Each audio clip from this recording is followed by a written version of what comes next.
Assalamualaikum warahmatullahi wabarakatuh.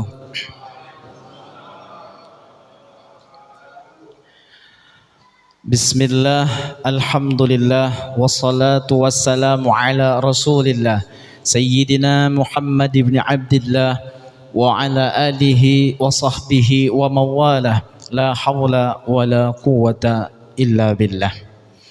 Amma ba'du. Di kesempatan malam yang ke-14 daripada malam bulan suci Ramadan ini, kita sebagai umat muslim yang dianugerahkan keimanan dan ketakwaan kita kepada Allah, tidak ada kata yang lebih indah dan lebih romantis yang kita ucapkan selain senandung alhamdulillah. Puji syukur kita kehadirat Allah Subhanahu wa taala, yang mana dengan berkat alhamdulillah lah Allah sampai saat ini, bahkan sampai detik ini, Allah memberikan satu pernapasan, yang dengan satu pernapasan itu terjalinlah satu penghidupan, dan yang dengan penghidupan itu pula dapatlah kita bertemu pada malam hari ini dengan melaksanakan sholat Isya secara berjamaah, dan insya Allah kita lanjutkan salat tarawih dan witir berjamaah. Kemudian salawat dan salam marilah kita haturkan kepada keharibaan junjungan kita, seorang putra terbaik dari gurun Sahara, tak kekang karena panas, tak luntur karena hujan. Dialah baginda kita Nabi besar Muhammad sallallahu alaihi wasallam. Juga kita haturkan salawat kepada seluruh keluarga, sahabat dan pengikut beliau ila yaumil qiyamah.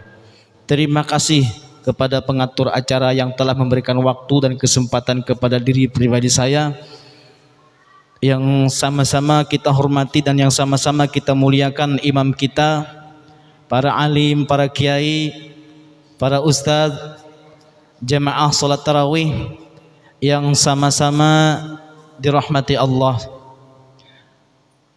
Hadirin hadirat jemaah sekalian yang berbahagia, pada malam hari ini saya berdiri di hadapan Bapak Ibu bukan artian saya berdiri di sini lebih baik, lebih mulia, lebih alim, lebih hebat daripada Bapak. Cuma malam hari ini kebetulan saja, kebetulan jadwal saya pada malam hari ini, saya diberikan amanah oleh BKMM mengisi kultum pada malam hari ini. Jadi saya mengucapkan ampun maaf yang sebesar-besarnya. Ibu bapak hadirin sekalian yang dirahmati Allah, Allah Subhanahu wa taala berfirman di dalam Al-Qur'an, yarfa'illahu alladhina amanu minkum walladhina utul ilma darajat. Kata Allah, Allah akan meninggikan bagi orang yang beriman dan berilmu pengetahuan dengan beberapa derajat. Jadi berbeda antara orang yang berilmu dan orang yang tidak berilmu itu jauh berbeda. Antara orang yang beriman saja dengan orang yang tidak beriman itu di sisi Allah pangkatnya itu sudah berbeda, apalagi ilmunya. Semakin tinggi ilmu seseorang, semakin tinggi pangkatnya di sisi Allah. Di ayat lain ada menerangkan inna akramakum indallahi atqakum. Sesungguhnya orang yang mulia di sisi Allah adalah orang yang takwa. Lalu bagaimana kita bisa bertakwa kalau tanpa dengan ilmu? Maka ilmulah pondasinya dulu. Jika diibaratkan ilmu itu seperti pelita, seperti lampu. Ada yang seperti kunang-kunang lampunya, di tengah malam yang gelap, kedap-kelip, kadang nyala, kadang enggak. Ada seperti itu.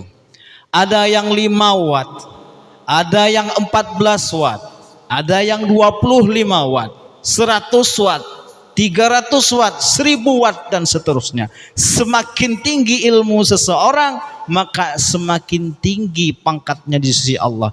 Enak kalau ada lampu Bapak, enak. Makanya kalau ada ustadz Bapak, Ibu salah, kita jangan ikut komen, jangan ikut cakap. Karena yang namanya ustadz itu bisa salah Bapak Ibu. Karena beliau manusia, bisa salah. Baik itu kita lihat di Facebook, kita lihat di YouTube, kita lihat di televisi, ada ustadz salah, tidak usah ikut cakap. Karena seorang ustadz itu mungkin dia ada ilmunya Bapak. Bagaimana dia kembali ke jalan yang benar, yang lurus.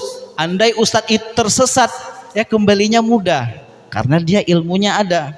Mau taubat itu mudah. Tapi bayangkan kalau orang itu tidak ada ilmunya, tidak pernah belajar, tersesat, mau kembali lagi itu susah. Jadi tidak bisa kita menganggap remeh seorang ustadz jika beliau itu salah. Karena dia mudah untuk kembali lagi. Hadirin sekalian yang dirahmati Allah. Ada hadis yang relevan dengan ayat tadi. Kata Nabi, kun aliman aw muta'alliman aw sami'an aw muhibban wala takun khamisan fatahlik. Atau kama qala Rasulullah. Kata Nabi kita, kun aliman, jadilah kalian itu orang alim. Disuruh oleh Nabi kita jadi orang alim. Siapa orang alim? Orang alim itu dia punya pengetahuan agama yang banyak, kemudian dia mengamalkannya dan mengajarkannya. Disuruh oleh Nabi menjadi orang alim. Lalu bagaimana kita menjadi orang alim kalau tanpa dengan belajar? Maka kita harus dulu belajar. Sebab belajar itulah kewajiban kita. Talabul ilmi fardhatun ala kulli muslimin wa muslimatin. Menuntut ilmu itu wajib bagi setiap muslim laki-laki maupun muslim perempuan. Namun menuntut ilmu itu harus hati-hati. Mencari guru hati-hati. Tidak sembarang mencari guru. Dilihat gurunya di mana dia belajar. Kalau salah-salah nanti ajarannya yang aneh-aneh Bapak Ibu.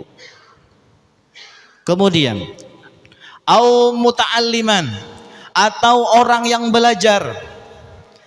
Dia tidak jadi orang alim, tapi dia suka datangi guru, duduk dengan guru, bawa pulpen, bawa kitab, mencatat di situ. Ini disuruh oleh Nabi kita. Datangi guru, duduk dengan guru. Harus ada guru. Tidak bisa tidak ada guru. Sebab kalau tidak ada guru, maka setan gurunya. Ya, ada tiga ilmu yang wajib kita ketahui. Pertama fikih, yang kedua tauhid, yang ketiga tasawuf. Fikih, bagaimana kita dijelaskan di situ, kita mengetahui bagaimana caranya istinja, taharah, bagaimana air yang suci, air yang mustakmal, apa yang namanya disebut najis, ada najis mughallazah, najis mutawassithah, bagaimana tata cara wudu, bagaimana tata cara sholat, bagaimana puasa, mandi wajib dan seterusnya. Kemudian yang kedua tauhid, kita mengenal siapa Tuhan kita yang kita sembah. Kita belajar sifat 20 di situ, mulai dari wujud, qidam, baqa, mukhalafatul lil hawadis, qiyamuhu binafsi, wahdaniyat, qudrat, iradat dan seterusnya. Kemudian yang ketiga, ilmu tasawuf. Apa itu tasawuf?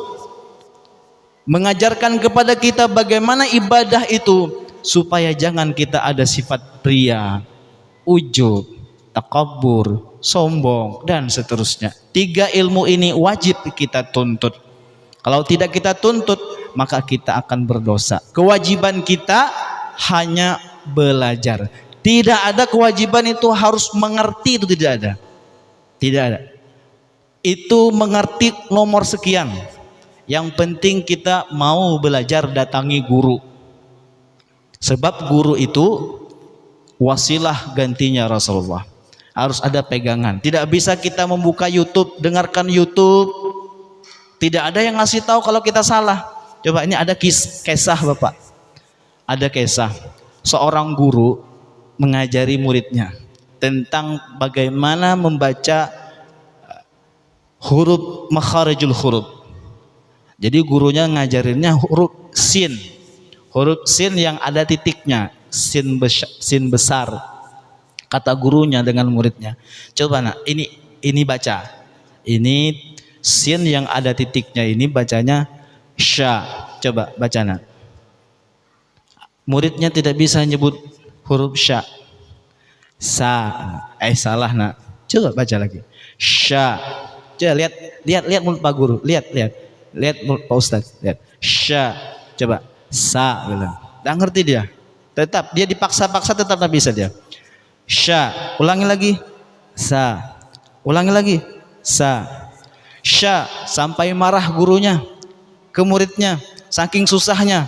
Sampai muridnya itu bilang, orang tidak bisa dipaksa-paksa. Nah, ya itu sudah bilang gurunya. Itu sudah. Itu. Nah, artinya apa Bapak Ibu? Harus ada guru. Sebab kalau kita salah tidak ada yang nuntun. Tidak ada kalau kita salah, tidak ada yang ngasih tahu kalau kita salah. Harus ada guru. Cari guru. Tapi hati-hati cari guru. Yang ketiga, au sami'an, atau orang yang mendengar. Macam Bapak Ibu suka mendengar, disuruh oleh Rasulullah.